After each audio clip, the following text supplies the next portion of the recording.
Nous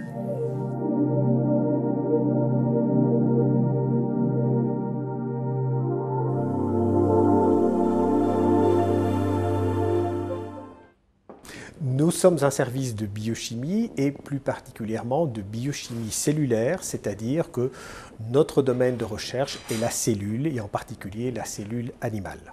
Les caractéristiques principales de nos recherches sont que nous travaillons dans ce qui tourne autour de la nutrition et en particulier de la nutrition humaine et également de la toxicologie, en particulier la sécurité alimentaire, donc des différents produits que nous pouvons retrouver dans notre alimentation. Ce que nous essayons de développer, ce sont des modèles in vitro et ces modèles in vitro, nous pouvons les mettre au service de l'entreprise. Par exemple, des entreprises travaillant dans le domaine de l'alimentation, dans le domaine de la pharmacie, par exemple, mais également nous collaborons avec des agences fédérales dans le domaine de la sécurité alimentaire.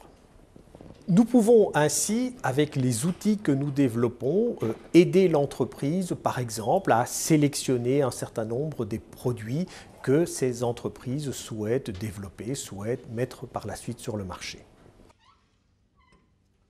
Nous essayons de remplacer l'expérimentation animale par des approches in vitro avec des cellules en culture et donc cela présente l'avantage de réduire l'expérimentation animale mais aussi de pouvoir assez rapidement donner des premières réponses quant à l'intérêt qu'il peut y avoir à développer certains produits. Actuellement, nous sommes impliqués dans un projet important qui s'appelle WallExtract, qui est un projet FEDER, donc soutenu par la région wallonne et l'Europe, et où, avec toute une série de partenaires, nous essayons de valoriser des extraits végétaux pour des propriétés, par exemple, intéressantes dans différents secteurs. Nous venons de démarrer un projet qui s'appelle NanoRisc, qui est soutenu par le fédéral et la santé publique, où nous allons essayer, toujours avec d'autres partenaires, d'évaluer les risques potentiels que pourraient avoir des nanoparticules, ces nanoparticules que l'on retrouve de plus en plus dans notre environnement et dans notre alimentation. Donc nous allons essayer de voir s'il n'y a pas des risques de toxicité pour les consommateurs.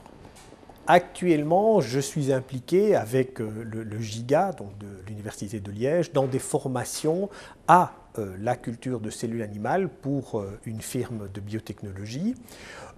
Nous avons déjà par le passé, et nous sommes évidemment toujours prêts à accueillir des gens venant de l'industrie qui voudraient se former aux techniques que nous développons ou utiliser les services du laboratoire. Il n'y a absolument aucun problème.